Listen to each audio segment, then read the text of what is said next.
Esperamos que esteja aí, né? Glória a Deus, glória a Deus, glória a Deus. Bom dia a todos que já estão chegando, aqueles que ainda vão chegar. Deus realmente possa estar ministrando aos nossos corações, né? Deixa eu me localizar aqui.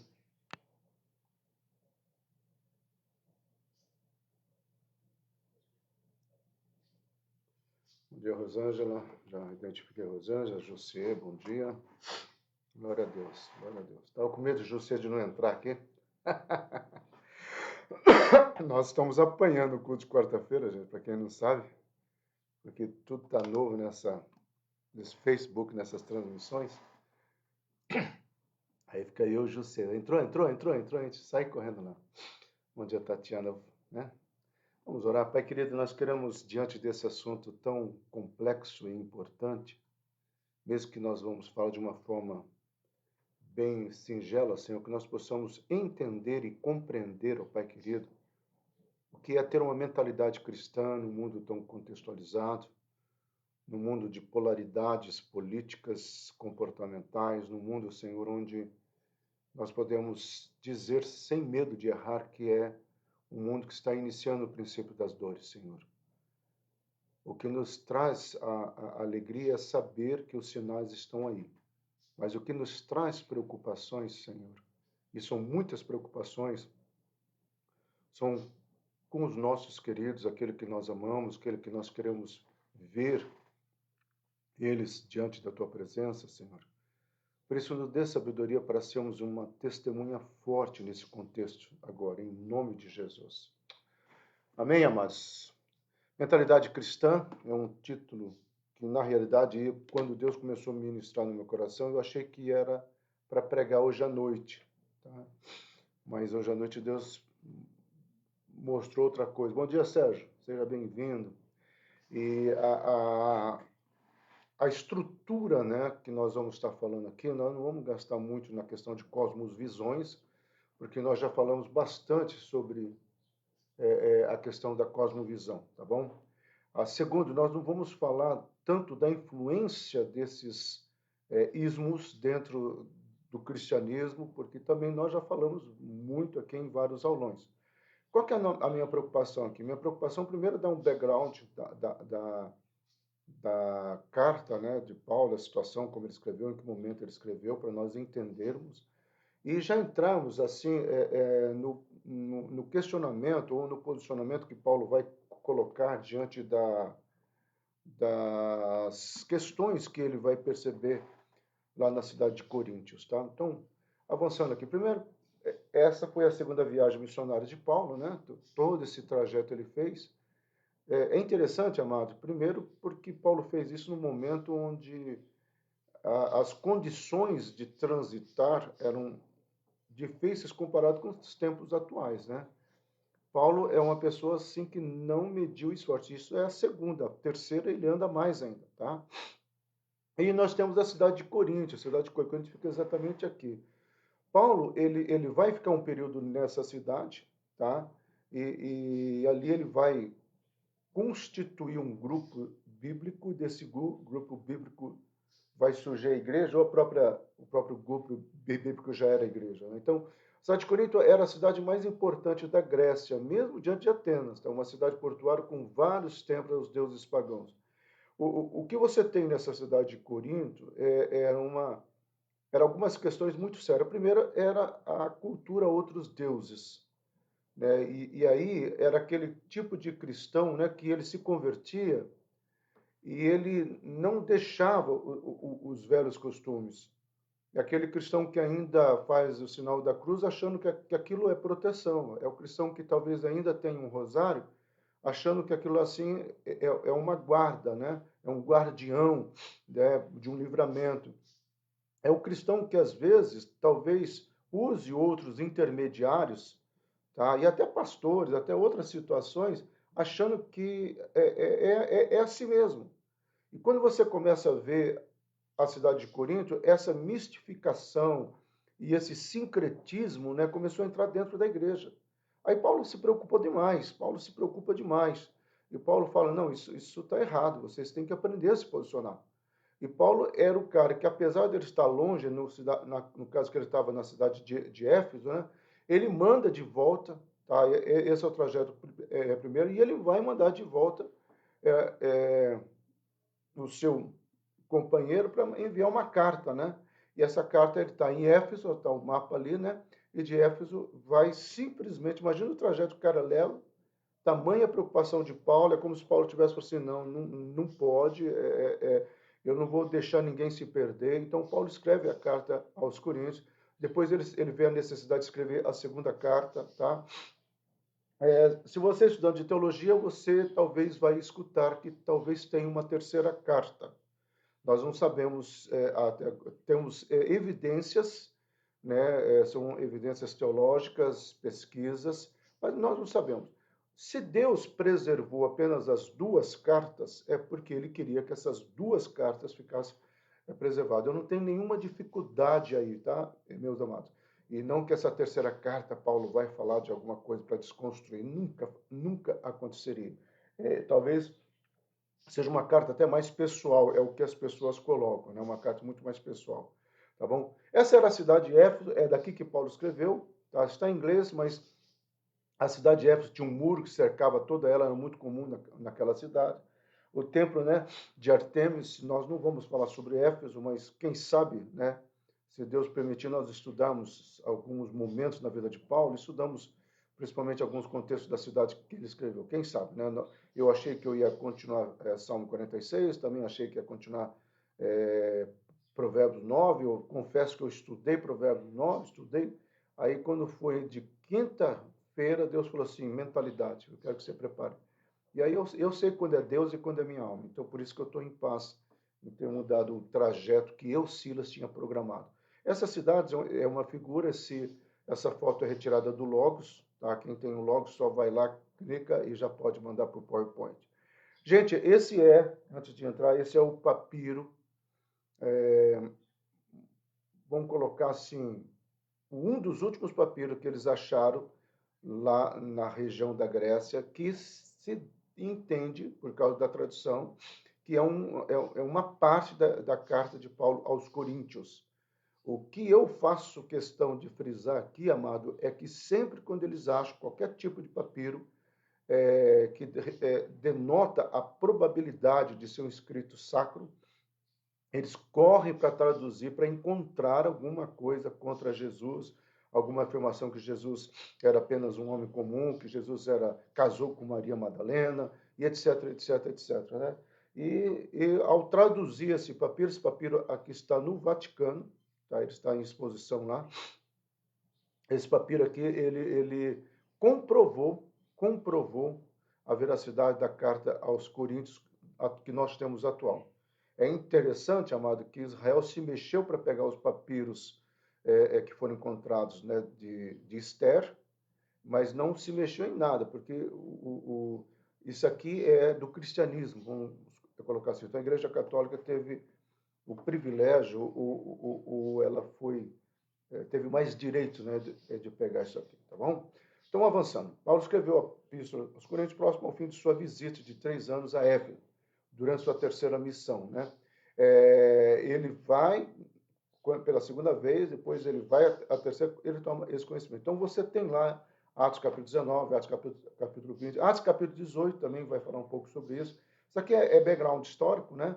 Então, se você saber como é que Paulo escreveu, Paulo toma conhecimento de algumas coisas que estavam acontecendo naquela cidade. Então, o que Paulo faz? Então, Paulo percebe que do capítulo 1 ao capítulo 4, tá bom? Vamos falar todos aqui. Então, ele vai dividir. Eu só não coloquei o capítulo 16 aqui, tá, gente? Que é as saudações finais. Então, no capítulo 1 ao capítulo 4, Paulo vai trabalhar sobre as divisões. Paulo percebeu que estava tendo divisões naquela igreja.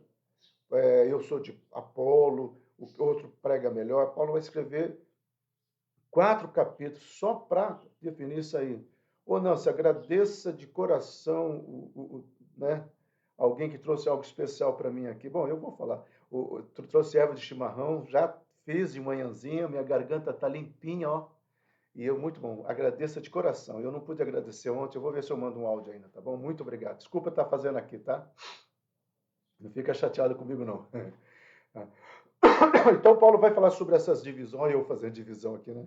Um ganha Eva, outro não ganha. Voltando aqui, amado. Paulo falando sobre essas divisões, tá? E Paulo vai trabalhar muito, isso é interessante que dá para contextualizar muito aqui. Depois do capítulo 5 a 7, Paulo vai falar sobre a impureza sexual. Tá? Nós vamos ficar com o capítulo 2, tá? Apenas 3 versículos, né? Conforme vocês sabem. Mas é para vocês saberem o background da história. Sobre a impureza sexual, o Coríntio era uma cidade de promiscuidade, era uma cidade onde, por causa do templo de Artemis, uma das características do templo de Artemis era a promiscuidade sagrada. Eles entendiam que a pessoa quando queria ser abençoada por Artemis, tinha que ter relação sexual com uma das suas sacerdotisas. Né? Então, imagine a cabeça até da mulher, né? Mas você foi lá, meu marido, ué, você não quer ser abençoada? Você não quer ser próspera? Então imagina a situação que era aquela cidade. E essas pessoas se convertiam e eles entravam para a igreja, porque entre a conversão e a santificação, entre a conversão e ter a mentalidade de Cristo, existe aquilo que nós chamamos de discipulado. O posicionamento, que eu tanto falo, mudança de caráter, né? Então, Paulo vai trabalhar muito isso. Do capítulo 8 a 10, Paulo vai trabalhar um assunto que é comida, não necessariamente uma dieta, né? É aquela discussão que entra, né? Será que eu posso comer isso? Será que eu posso comer aquilo? Se eu comer isso é pecado? Eu ouvi falar que o Burger King é do capeta. Eu ouvi falar que é do McDonald's, que é um M, que é um tridente. Eu ouvi falar que tal coisa. Paulo falou assim, gente, vocês têm prova com isso? Não, então coma, agradeçam, orem ao Senhor. Tá? Então, não tenha essa dificuldade. Caso você souber, tiver certeza, aí é outra história. Mas assim mesmo você tendo certeza, e se você estiver com fome e não tiver mais nada para comer, agradeça a Deus, porque aquele alimento veio das mãos de Deus, da criação de Deus.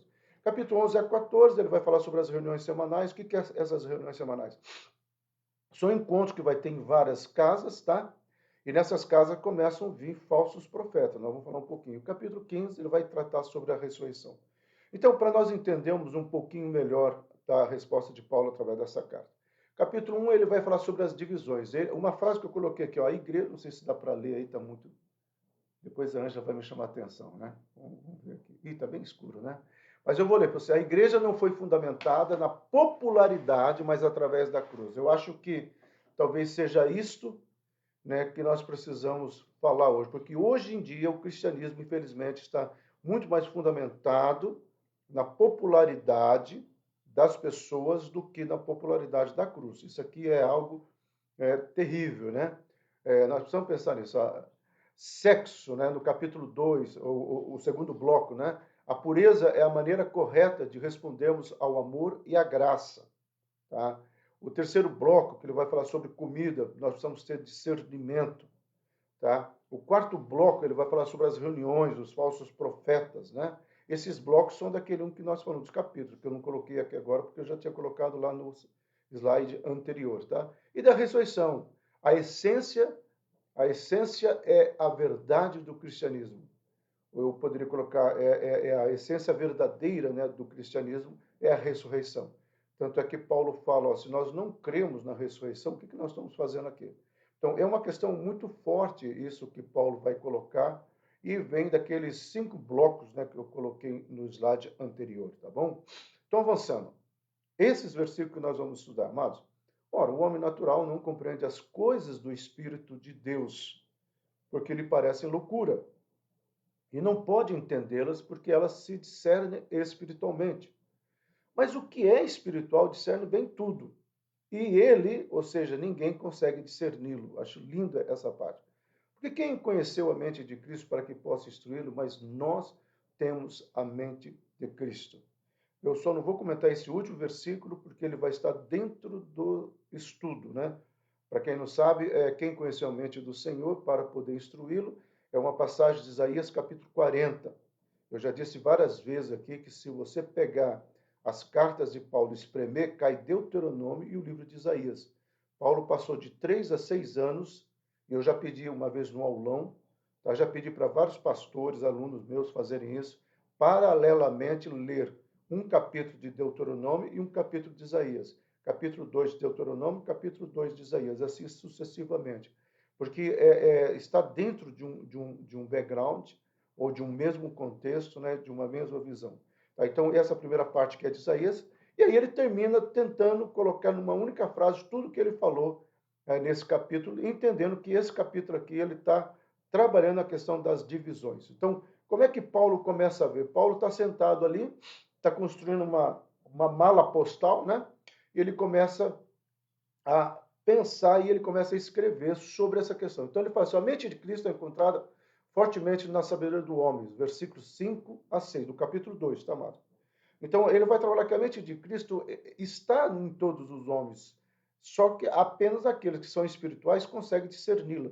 Aqui ele vai trabalhar uma questão que ele vai desenvolver em Romanos, tá? Quando ele vai trabalhar aquela pergunta que todos fazem, e aquelas pessoas que nunca foram evangelizadas, elas vão ser salvas ou não? Para Paulo, de alguma maneira, e Agostinho vai falar isso, Calvino vai falar isso, tá? Você vai ter vários pais da igreja que vão falar isso também, pais modernos, né? Teólogos atuais vão falar sobre isso, Nicodemos tem um estudo sobre isso, Jonas Madureira, professores atuais, têm um estudo sobre isso, tá? O Iago, eu não sou muito fã do Iago, mas ele tem um estudo sobre isso também, Iago Martins, né? Onde ele trabalha essa questão que ninguém vai poder comparecer e dizer, eu nunca ouvi falar, que a natureza vai falar, mas o temor de Deus está implícito, isso Paulo vai trabalhar. Então, Paulo também trabalha a mente de Cristo envolve a sabedoria de Deus, outrora oculta, mas agora revelada. Então, ele vai trabalhar nesse capítulo 2, olha, era algo oculto, sim, mas a partir de agora, e aí Paulo vai trabalhar a questão do Espírito Santo, tá, que vai revelar todas essas coisas a nós. Depois ele vai trabalhar seguinte, de Cristo é dada aos crentes. Aqui ele começa a fazer uma divisão, tá? Dos versículos 10 a 12, até o versículo 10, ou versículo 9, Paulo fala assim, ó, a mentalidade cristã está aí, só não percebe quem não quer. Tá? E aí ele já começa a diferenciar. Então a mente de Cristo não pode ser entendida por aqueles sem o Espírito Santo. Nós vamos estudar esse versículo. A partir daqui são os versículos que nós vamos começar a estudar, do 12 em diante. Né? Então ele fala assim, ó, a mente de Cristo, a mentalidade cristã, não tem como ser entendida sem o Espírito Santo. Nós não vamos conseguir alcançar Deus pela razão. E ele encerra dizendo, a mente de Cristo dá aos crentes discernimento em assuntos espirituais. Tá? Então ele fala assim, você quer entender as questões espirituais, você precisa, em primeiro lugar, compreender, tá? E essa é a mala apostólica que Paulo envia aos coríntios, né? Então Paulo, e olha, esse assunto ele vai trabalhar aonde? No capítulo 2, no primeiro bloco, né, de 1 a 4, que está trabalhando o quê? Divisões na igreja. Então Paulo fala assim, se uma pessoa tem a mentalidade cristã, ela não vai provocar e ela não vai ser instrumento de divisão. Pelo contrário, ela vai ser instrumento de cura, ela vai ser instrumento de restauração, ela vai ser instrumento de pacificação. Por isso que nessa carta, Paulo vai trabalhar aquela obra magna, porque é conhecida por todos, que é o capítulo 13, que é a questão do amor. Aí ele coloca o amor acima dos dons. Por isso mesmo que adianta eu falar a língua dos homens, que adianta isso, que adianta aquilo, se eu não tiver amor, ele constrói. Por quê? Porque ele está preocupado com uma igreja que possa vivenciar isso. Então, o homem natural, o primeiro versículo agora, já entrando, né? O homem natural, tá? Não compreende as coisas do Espírito de Deus. O homem natural, que a palavra vem, ó, a palavra de psicologia, né? Psicos, controlado pela emoção, ou seja, uma pessoa que não reflete. Paulo está falando o seguinte, olha, quem é? É como se Paulo perguntasse, quem é que controla as tuas emoções? Por isso que em Gálatas, gente, eu vou ver se Deus me permite seguir o pensamento paulino através das cartas, a partir desse estudo de hoje, tá? Porque por isso que em Gálatas ele vai trabalhar assim, se você quer ser um homem espiritual, você precisa ter o fruto do Espírito. E o que nós ouvimos hoje? Você quer ser um homem espiritual? Vai para o monte orar. Então, as pessoas, quando vão para o monte e já estão pregando, parece que elas fazem questão de falar, eu fui no monte orar. Tá? sendo que o lugar geográfico é o que menos importa, tá certo? A atitude de ir para o monte, a atitude de buscar, é como o jejum, né? O jejum não vai mudar a ordem, o comando de Deus. O jejum é uma entrega minha, eu me entrego ao Senhor para receber a sua vontade. Como o talit, né? É apenas uma representação da boa e poderosa mão do Senhor, mas quando nós começamos a mistificar essas coisas, é uma questão que eu coloco: esse cara não está sendo espiritual, tá? Porque o homem espiritual sabe que Deus está em todos os lugares. Então, é a mesma coisa assim, gente. E às vezes eu falo, mas é uma força de expressão, e eu sei que não é verdade. Mesmo que eu falo assim, olha, quem está no culto presencial vai receber. É como se eu estivesse controlando a bênção de Deus. Eu gosto de falar assim, ó, gente, você que está aqui no culto presencial, que bom. Mas Deus age de N maneiras. A Conceição, a avó Suzy, a Nicé, vou pegar as três senhoritas, né, da igreja. Ué, elas não podem vir por qualquer razão, tá? Eu entendo tudo. Quer dizer que elas vão deixar de ser abençoadas? O homem natural faz isso, ele começa a delimitar coisas. É isso que Paulo está procurando. Por isso a divisão. E aí ele fala: esse cara não compreende a palavra dexomai, que é ele tem um estilo de vida, ele entender o que fazer, seja o estilo de vida dele, tá? É um estilo de vida regido pelas emoções. Por isso que ele precisa de catarse, né? Ele precisa de histerismo, ele precisa da fenomenologia, ele precisa de todos esses movimentos que nós estamos vendo na religiosidade, porque o culto hoje foi quente, o culto hoje foi sapatinho de fogo, o culto hoje caiu fogo do céu. Meu amado, o dia que caiu fogo do céu, e todas as vezes que a palavra de Deus fala cair fogo do céu, é para julgar. E quando eu falo assim, eu quero ser batizado com fogo. Uma vez uma pessoa falava muito isso, falava assim, você sabe de onde que vem esse termo? Aí eu mostrei. É quando Deus fala assim, eu vou batizar com fogo. Ele está dizendo assim, eu vou pesar minha mão, eu vou julgar tudo isso. Mas avançando aqui, amado. Então, para a compreensão do Evangelho, preciso de muito mais do que conhecimento e ciências humanas, amado. Nós podemos usar ciências humanas, como eu falei naquele segundo slide, esse papiro agora, né, que foi encontrado, que está no Vaticano agora, onde foi levado. É um papiro um pouco mais antigo, não foi encontrado nesse ano, tá? De fragmentos da carta de Paulo aos Coríntios. Então fizeram o teste de carbono, fizeram uma série de coisas e comprovaram que realmente era a probabilidade da época de Paulo em Coríntios. Se aquela era a letra de Paulo, se aquela era a letra de um escrivão, nós não sabemos, mas tem lá parte da carta, ou se era até uma cópia que se fazia muito. Mesmo que seja cópia, bate com o texto na qual ela indica. Pois o Evangelho é uma mensagem espiritual que exige relacionamento com Deus, sabedoria essa que nenhum dos poderosos desse século conheceu.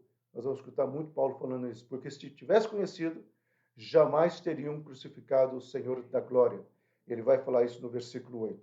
Olha, se os homens fossem sábios o suficiente para entender que aquele homem de Nazaré, era o Messias, o Senhor e Salvador, talvez eles não teriam crucificado. É claro, amado, que fazia plano, era parte do plano de Deus. Então, nós precisamos aprender que a mentalidade cristã é construída à luz do Espírito Santo nas nossas vidas, né? Paulo chama esse evangelho de sabedoria, né? No versículo 6. Porém, não é uma sabedoria que todos conseguem entender. As ações humanas demonstravam que os seres humanos não estavam de posse da compreensão da sabedoria de Deus. E Paulo fala o seguinte: essa sabedoria de Deus teria mudado a vida de vocês. Por isso que Paulo fala: veja só, né, se vocês se converteram e vocês ainda têm uma vida de pecado, e gente, tem muito a ver com aquilo que eu preguei no domingo. Olha como Deus é sábio, né? No domingo passado eu tinha certeza que eu iria, tanto é que eu avisei que nós íamos terminar o Salmo 46 ou Provérbio 9, mas Deus falou: não, você vai continuar a linha de pensamento que eu comecei lá no altar. E qual foi a linha de pensamento do altar? Que existe o reino das trevas e o reino da luz. Tá? Paulo fala que nós fomos transportados do reino das trevas para o reino da luz. E no reino da luz nós precisamos ter posicionamento, postura, caráter, aquilo que eu preguei. Aí eu também dei um exemplo, que infelizmente o relativismo, o humanismo, essas ideologias, né, humanas, criou uma face cinza, né? Então eu não estou nem nas trevas, que é representado pelo preto, né? E nem na luz representada pelo branco. Eu estou no neutro. O neutro é o cinza, a cor cinza, que é a mistura, né, da cor preta com a cor branca dá o cinza. Então, tem muitas pessoas vivendo no cinza. E Deus, é como se essa lâmpada tivesse, ô cara, acorda. Não existe igreja cinzenta, não existe igreja neutra, não existe crente neutro, crente cinzento, ou é ou não é. Então, essa é uma questão que nós precisamos entender. E não pode entendê-las, porque elas se discernem espiritualmente. Quando Paulo vai trabalhar essa questão, se discerne, a palavra entendê-las é a palavra gnoso, né? Tem a palavra sophos, você estudar, estudar, estudar, e a palavra gnoso, depois de você estudar, você compreendeu o que você estudou. Então, Paulo fala o seguinte, ó, mesmo que os homens estudem as coisas de Deus, ou o caráter de Deus, ou estude a Deus, ele não vai conseguir entender, tá? Porque elas discernem. A palavra anacrino, que é analisar, investigar, procurar. Ou seja, ela é analisada, ela é investigada e ela é procurada espiritualmente. Aquilo que eu falei no domingo. Como é que eu sei que eu sou um cristão? Como é que eu sei que eu sou um crente salvo? Um dos pontos é que quando eu cometo pecado, tá? O discernimento me leva a analisar, investigar e procurar sair logo daquela situação. Agora, se eu ficar na justificativa, na tentativa de explicar o meu sigo na minha carne, um momento, então alguma coisa está errada. É nesse sentido que eu preguei no domingo passado e que se encaixa aqui. Paulo está falando assim: você tem o Espírito Santo, você vai conseguir discernir as coisas e você não vai ficar nesse momento aí parado. Por quê? Porque é espiritual. Mas o que é espiritual? E Paulo começa o outro versículo, mas o que é espiritual? E aí ele vai usar a palavra pneumato, né? Ou de pneumáticos, né? Cheia do Espírito Santo, recebeu a salvação. Paulo, ele não trabalha meio termo, tá, gente? Paulo, ele não trabalha meio termo. Ele fala assim, se você tem o Espírito Santo, você recebeu a salvação. Agora, se você não tem... mas como é que eu sei? Por isso que eu acho, isso é uma opinião particular do Silas Fernandes Souza, tá? Eu entendo que às vezes o diabo, para poder bagunçar isso aí, levou algumas igrejas a terem atitude de começar a classificar os novos convertidos como aqueles que falam em línguas. Em nenhum momento da palavra de Deus a salvação ela está linkada ao falar em línguas. O que nós vamos ter, tá, são duas correntes, uma teológica reformada, que acredita que os dons de línguas não existem mais, que foi um mover da igreja primitiva, e os pentecostais e neopentecostais que aderem que hoje nós podemos ser cheios do Espírito Santo e também falar em línguas. Mas em nenhum momento a palavra de Deus diz que é sinônimo de salvação e muito menos de caráter cristão, porque sinônimo de caráter cristão é fruto do Espírito Santo. Então, o que é o dom de língua? Paulo vai explicar nessa carta. Porque essa carta aos Coríntios era uma igreja cheia dos dons, cheia. Tá? Se você catalogar os dons espirituais, uma vez, eu me lembro no aulão, estava eu, a vó Suzy, a Nancy, a Isa, quando ia poucas pessoas no aulão, tá? Lá, bem anos atrás. E nós fizemos uma mesa redonda e nós estudamos todos os dons espirituais. Até a vó Suzy falou, nossa, mas tem tanto, a igreja tinha tanto, tinha tanto dons. No entanto, Paulo classifica essa igreja como sendo uma igreja carnal. Por quê? Porque é isto que nós estamos estudando hoje que vai fazer a diferença. Mentalidade cristã. Nós precisamos ter uma mentalidade cristã, tá? Então, quando Paulo começa a avançar, ele fala assim: quem recebe tendo o Espírito Santo em sua vida consegue compreendê-las e recebê-las com gratidão. Paulo vai trabalhar uma coisa que fantástica, mano. Paulo vai falar que quando a mentalidade cristã está na minha vida, uma das questões que vai aparecer é a gratidão. Aqui Paulo insere a figura do homem espiritual dessa forma, conseguiremos entender o que significa termos a mente de Cristo. O que é uma questão fantástica, amado, é esta palavra gratidão. Paulo fala o seguinte, ó, quer saber se você tem a mente de Cristo? Você tem gratidão.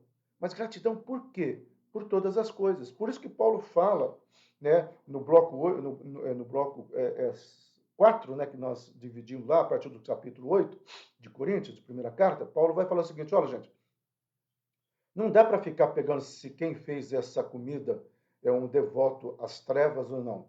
Se essa comida aqui foi consagrada ou não. Agradeça, seja grato a Deus pela bênção que Ele te deu, né, para você poder ter esse alimento. Porque, amado, é uma questão sine qua non.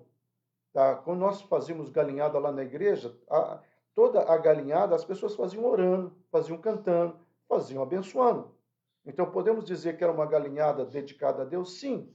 O mesmo acontece talvez para uma pessoa que não seja da luz. A probabilidade é muito grande. Então não dá para você chegar no estabelecimento, é isso que Paulo está dizendo. Olha, gente, quem que fez essa comida? Fulano de tal. Qual que é a fé cristã? Ela é cristã? Não, não dá. Paulo está dizendo, há momentos que você tem que pegar e render graças. Tá? Então, quando vem aquela coisa, Coca-Cola é do diabo, tal coisa é do diabo, tal coisa é do diabo, eu falo, Senhor, se é, não é mais porque eu sou filho teu e eu comprei com o dinheiro que o Senhor me deu condições e me abençoou, por isso eu tomo posse. E se tem alguma configuração das trevas, já está anulado no nome de Jesus. Caso o Senhor queira que eu desfaça e não use, eu sou submisso a ti. Isso é uma mentalidade cristã. Tá? Não é alguém que fica caçando demônio, pelo contrário, é uma pessoa que caça as coisas espirituais. As pessoas hoje se preocupam, pastor, isso é, isso não é. Meu amado, é posicionamento.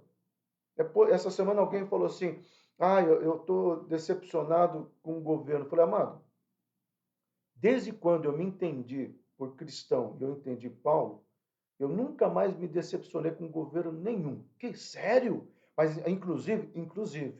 Foi por quê? Primeiro, porque eu tenho que orar por todos que estão ali. Tá? Se eu tivesse na Alemanha, no tempo de Hitler, o meu papel seria orar e abençoar que Deus realmente esteja no controle e pese a mão naquilo que Deus queira fazer. O segundo eu preciso entender que o coração do rei está nas mãos do Senhor. Então, todos os dirigentes do cosmos estão nas mãos do Senhor. Terceiro, eu preciso entender que, se Deus permitiu, foi a onisciência e a onipotência dele. Não foi um golpe das urnas eletrônicas ou não eletrônicas. Então, quando eu e você entendemos isso, talvez o nosso coração saia dessa politização e entre para uma situação de dizer, peraí, em tudo eu vou reconhecer a boa e poderosa mão do Senhor. Deus está no controle de todas as coisas. E isso eu posso levar para qualquer área da minha vida. Tá? E aí eu posso, não é ser um crente relaxado. Eu vou te dar um exemplo. Eu estou andando no celular, conversando, dirigindo no celular, pá, bato o carro. Senhor, louvado seja o teu nome, porque se o Senhor me permitiu. Não, vai ter coisa que Deus diz, opa, peraí, isso aí não. Pode até ser que um governo entre por causa do povo, da dureza do povo. Pode, tá? Mas Deus sabe, Deus sabia e Deus permitiu. Porque quando Deus levantou os caldeus, o que Abacuque fala? Abacuque fala assim, Deus, o senhor tem certeza que o senhor vai permitir isso? Eu falei, tem. E não se preocupe não.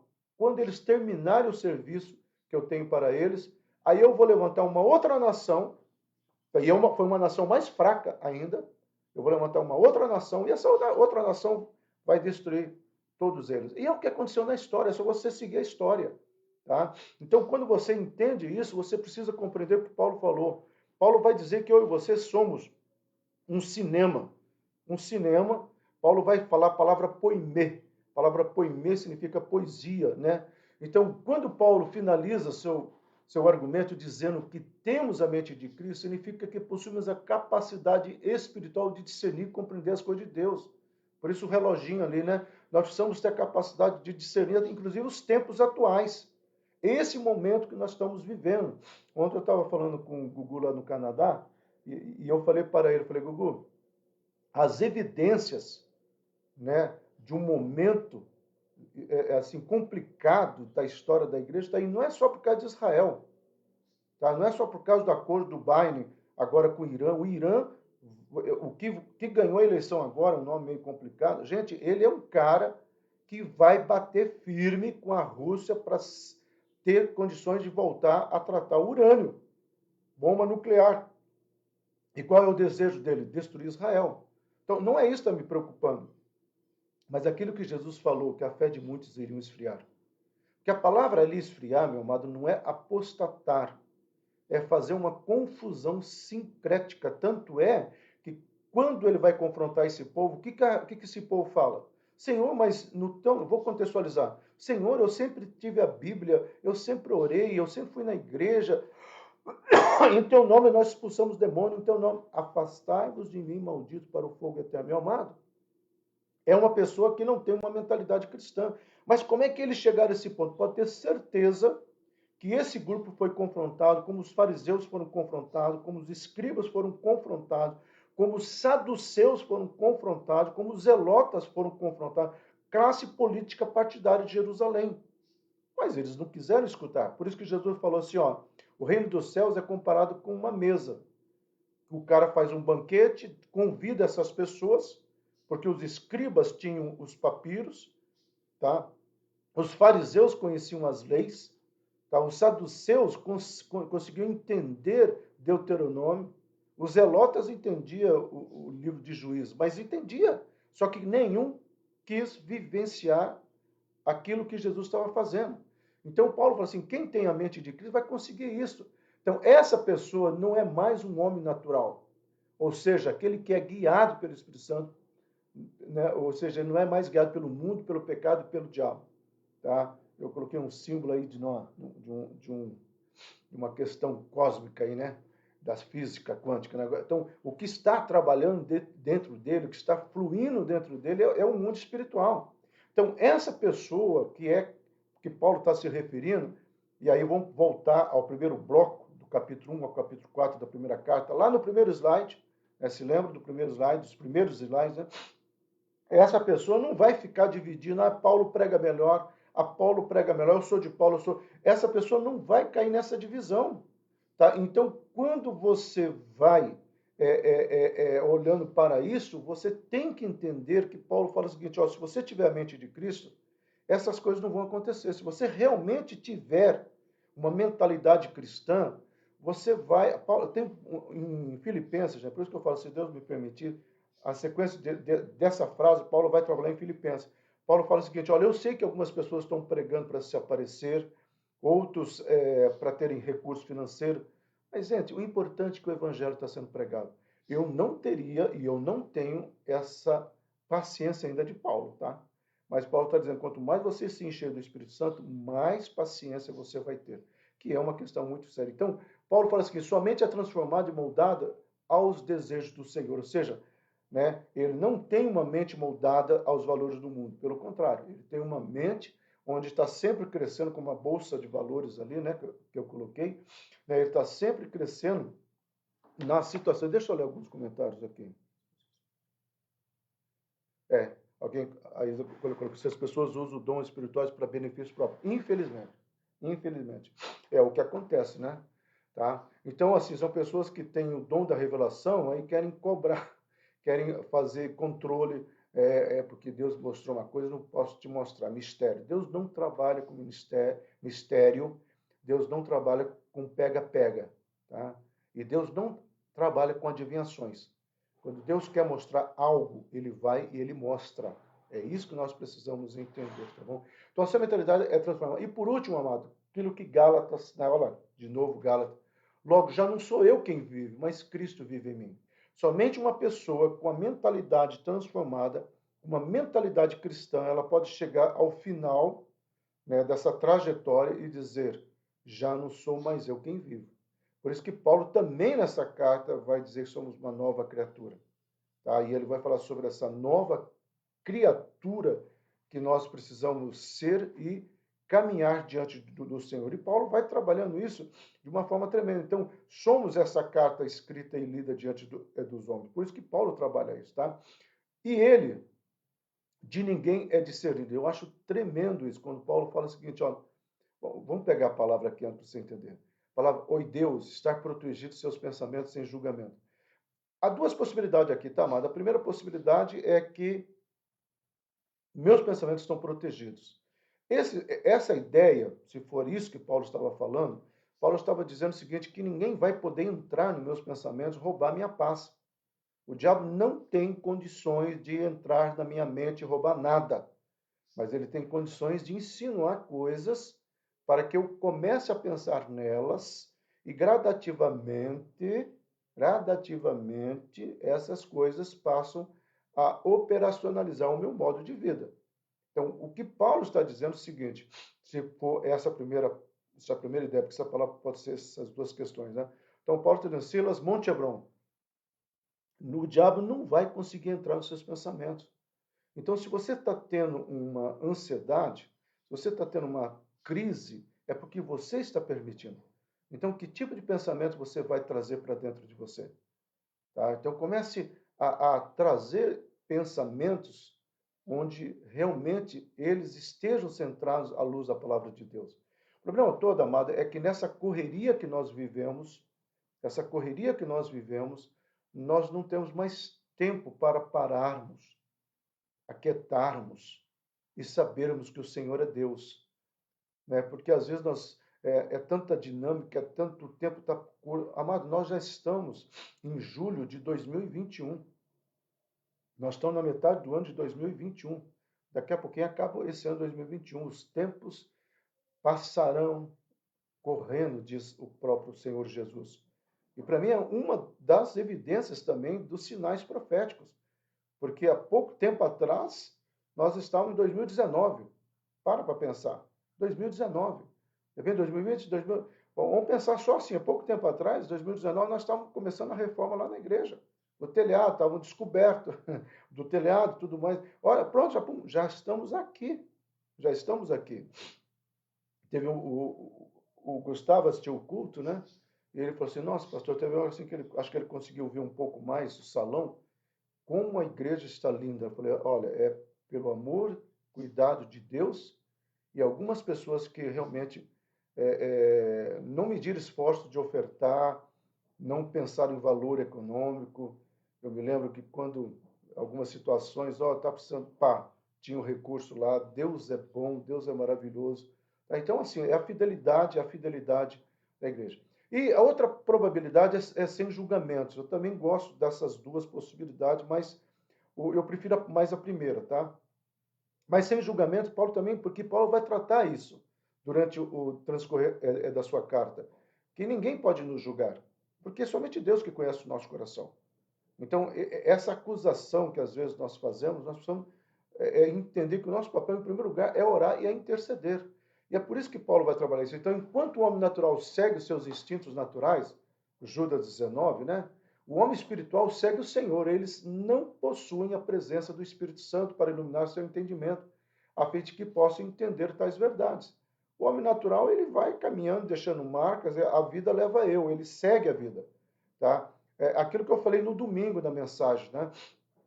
O homem que está na parte cinzenta, ele está achando que ele saiu das trevas e ele está na luz, mas ele ainda está na parte cinzenta. E uma das evidências é o comportamento dele centrado nele, no umbigo dele.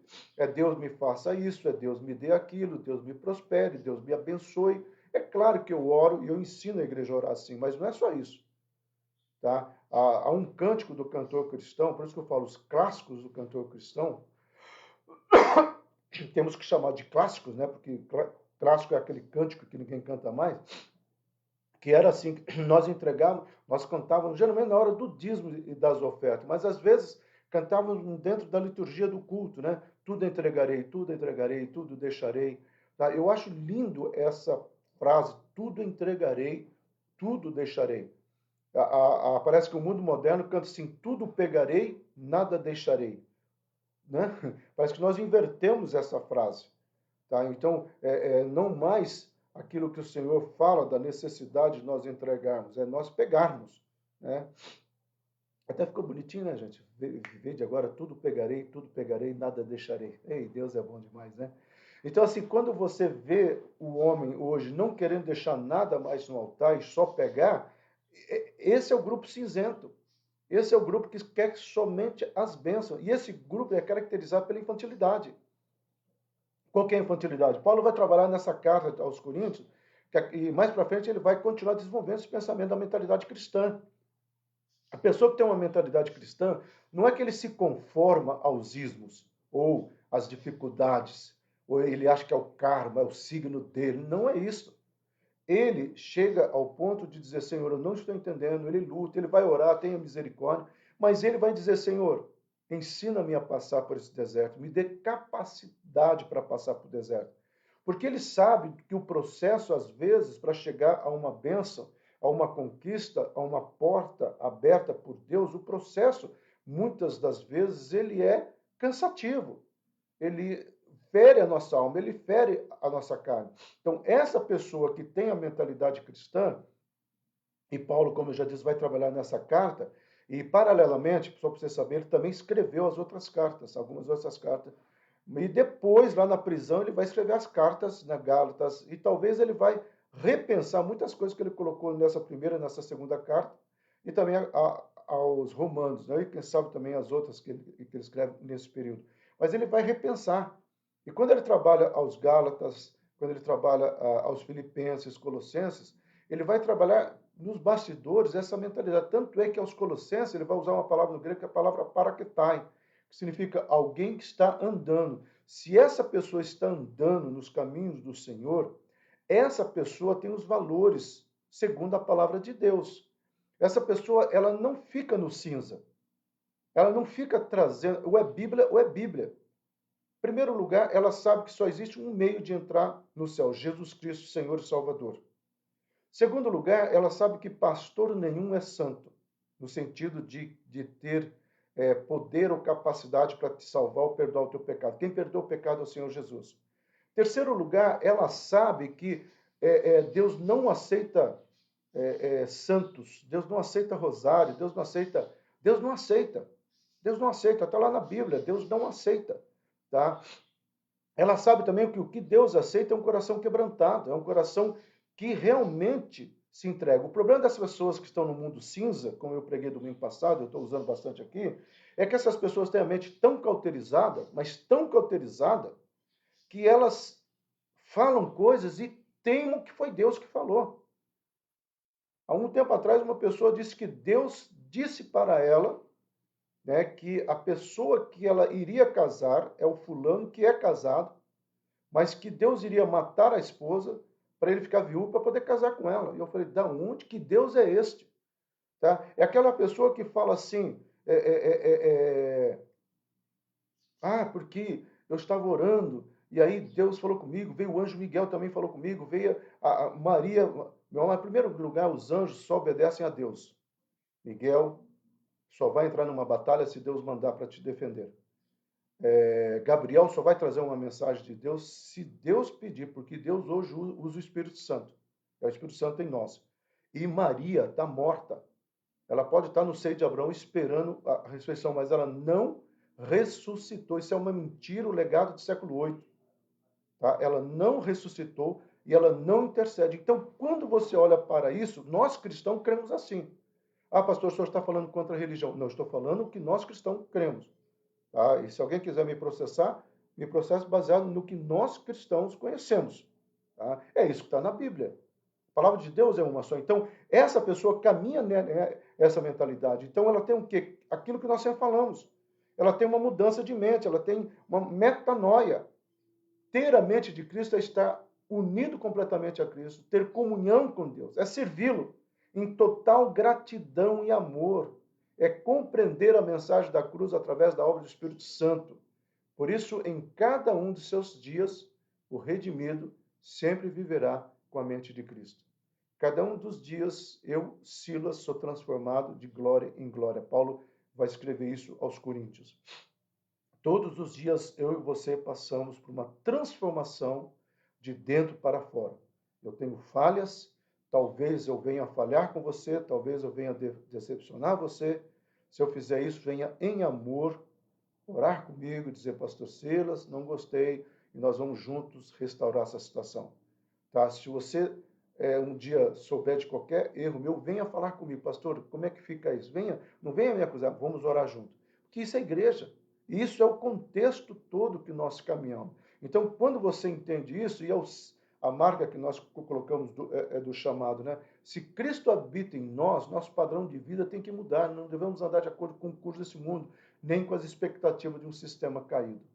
Tá? Literalmente, nós precisamos romper esse pensamento, nós precisamos arrebentar esse sincretismo que acha que todas as religiões do mundo são boas, nenhuma religião é boa, quem é bom é Deus, e o único meio de salvação é Jesus Cristo, e o selo da salvação é o Espírito Santo. Não existe outro trajeto, não existe outro meio, não existe outra maneira. Nós precisamos romper essa mentalidade de que eu posso ficar magoado com meu irmão, mas que se dane ele. Nós precisamos romper essa mentalidade, às vezes, de fazermos comentários maldosos, malignos contra as pessoas e acharmos que é isso mesmo. Nós precisamos mudar essa mentalidade de que se tal pessoa está em pecado, eu também posso pecar. Nós precisamos mudar essa mentalidade. Nós precisamos romper com isso. Nós precisamos romper com a mentalidade de vir para a igreja só no domingo. Eu sou a igreja todos os dias. Quando eu posso ir num domingo na igreja, tá? Eu estou indo lá para ter comunhão com os meus outros irmãos, para juntos, como comunidade cristã, louvarmos ao Senhor. E isso nós precisamos entender. Que nem hoje é o domingo de ceia. Então, uma das coisas, se Deus não mudar a mensagem, eu vou estar pregando uma palavra curta, porque eu quero objetivamente priorizar o louvor e a ceia. Tá? Porque nós estamos tendo muita palavra, graças a Deus. Da quarta-feira, tá? Essa quarta-feira o Juliano pregou, né? Contra o orgulho, mensagem tremenda, profunda, mensagem que faz pensar. Eu escutei ela de novo. Lá na hora ele até me perguntou, às vezes é difícil eu prestar atenção, porque eu estou preocupado, né, com a dinâmica, com a repercussão, se não vai cair a internet. E muitas vezes eu escuto, já escutei a mensagem de todos que pregaram na quarta-feira, eu escuto depois, tá? E aí, mas você não escutou lá não, lá eu estou prestando atenção em bastante coisa. Mas como foi bacana você pensar que realmente, e olha como Deus está trabalhando, né? Se for pensar, eu preguei sobre posicionamento no domingo, ele pregou sobre largar o orgulho, e hoje eu estou falando aqui sobre mentalidade, e à noite eu vou estar falando, se Deus não mudar, sobre nós estarmos aprendendo a lidar com os dias atuais à luz dessa mentalidade paulina. Então vai ser uma mensagem curta, porque nós queremos priorizar a ceia, onde nós teremos comunhão. Então, para nós encerrarmos, amado, esses são os passos que eu e você deveríamos ter. Aquele que falava mentira, agora fala com a verdade. Aquele que furtava, agora trabalha fazendo com as próprias mãos o que é bom. Aquele que maldizia, agora fala somente as palavras para edificação. Ô, José, um comentário aqui à parte, ficou bonito, né, cara? Olha só, você não imagina o trabalho que dá para fazer essas pegadinhas na areia, viu? A hora que eu vieram trazer uma erva de chimarrão, eu estava fazendo, eu falei, cara, eu não posso parar, que senão eu perco o meu aprendizado aqui. Mas o último passo, sejam uns para com os outros benignos, compassivos, perdoando uns aos outros, como Cristo mesmo perdoou a sua vida. Amado, esse é o nosso novo estilo de vida. Esse é o nosso novo caminhar. Esse é o nosso novo andar. Achei o hino do cantor cristão 295. 295, é isso mesmo. 295. Eu me lembro que quando, na estrutura batista, né, nós cantávamos, vamos cantar o 295. Tão lindas azuis. Deu trabalho, eu quis fazer uma pessoa que pisa azul por causa do azul do céu. Entendeu? Eu tive que trabalhar isso aqui. Ô, amado, vou te falar uma coisa para vocês, tá? Prazeroso está sendo preparar esses slides. Prazeroso está porque eu entendo que essas coisinhas que eu faço aí, tá? É muito mais didática, a maneira de eu transmitir. Lá no aulão a gente conversava, discutia, ficava mais fácil. Aí quando veio para essa plataforma, e eu tenho falado para muitas pessoas que talvez nós permaneceremos assim, porque eu tenho sentido que muitas, nós temos 18 pessoas hoje assistindo, tá? 18 pessoas, no aluno nunca teve, até porque muitas pessoas não podem ir, tem que fazer almoço no domingo, então tudo isso nós entendemos. E por causa dessa plataforma estar atingindo mais pessoas, mesmo que acabe a pandemia, nós vamos continuar aqui. Eu pensei, né, talvez domingo de manhã, para quem está, talvez os músicos fazendo ensaio lá na igreja, para não ir à noite, enfim, isso aí nós estamos conversando, tá bom? Amados, nós encerramos por aqui. Deus tem sido bom, Deus tem sido maravilhoso. Somos uma igreja que está procurando a cada dia, né, vivenciar o novo do Senhor. Somos uma igreja que estamos, deixa eu ver, amém, lindos tons de azul, já vi, tá bom demais, que bom, Nancy. Podemos interagir também, todos podem participar, que bom por isso, né? Amém, amados? Vamos estar orando. Nessa quarta-feira eu quero trazer uma mensagem para o mês de julho. Nós já vamos começar a preparar o coração da igreja para aquilo que nós não seguimos, mas entendemos que podemos fazer uso, que é o mover de Deus dentro do calendário hebraico, né? Nós estamos caminhando para o ano 5.782, e eu confesso que nas pesquisas que eu estou fazendo, pessoas que eu tenho conversado, realmente Deus está preparando um refrigério e uma restauração para a igreja. Quando Deus fala isso, às vezes eu me preocupo, tá? Porque pode ser que para a sociedade não seja igual. Nós precisamos entender isso, então é hora de nós sermos sal e luz, é hora com esse novo estilo de vida nós deixarmos essas pegadas celestiais, né? A Nancy comentou, mas a minha ideia, o primeiro passo é um homem convertido, está bem azul, depois ele, conforme ele vai caminhando, o Espírito Santo vai mudando, até ele ficar bem azulzinho da cor do céu, e aí ele já está chegando no arrebatamento. Amém, amado? Vamos orar? Pai querido, mais uma vez queremos declarar o teu amor, a tua graça, queremos declarar a tua misericórdia, queremos reconhecer a tua bondade, queremos reconhecer a tua palavra, Senhor, sobre nós, queremos reconhecer, Senhor, que a cada dia o Senhor tem sido fiel nas nossas vidas. Por isso, Senhor, nós profetizamos esse novo estilo de vida, essa mentalidade cristã sobre todos nós, a começar pela minha vida, Senhor, que eu possa ter essa mentalidade em nome do Senhor Jesus Cristo. Amados, quem puder estar no culto presencial, estaremos lá com a ceia. Quem não puder, quiser participar, pode pegar o pão e o cálice, o suco de uva, tá? Se de repente for alguém, parente seu, tá? E você quiser, que nem eu estou perto de quem ali, da Niceia, pastor, eu não posso ir, eu levo, eu faço questão, nós pegamos o elemento, colocamos na geladeira e usamos o pão e o cálice, levo na segunda-feira, eu tenho feito isso para algumas pessoas, mas se alguém da sua casa for e você não puder ir, você pode também pegar. Eu quero essa semana eu faço isso com a avó Suzy, que faz tempo que eu não faço isso com ela, tá? Então, assim, se você quiser, fale aqui. Claro, se não tiver, se eu não consigo fazer para todo mundo, eu distribuo a função, tá bom? O importante é nós estarmos juntos em nome do Senhor Jesus. Amém? Eu sei que a Ângela vai dar uma bronca, a Ângela vai dizer assim, Silas, e se toda a igreja pedir, como é que você vai fazer? Então, amados, orem por mim agora em nome de Jesus.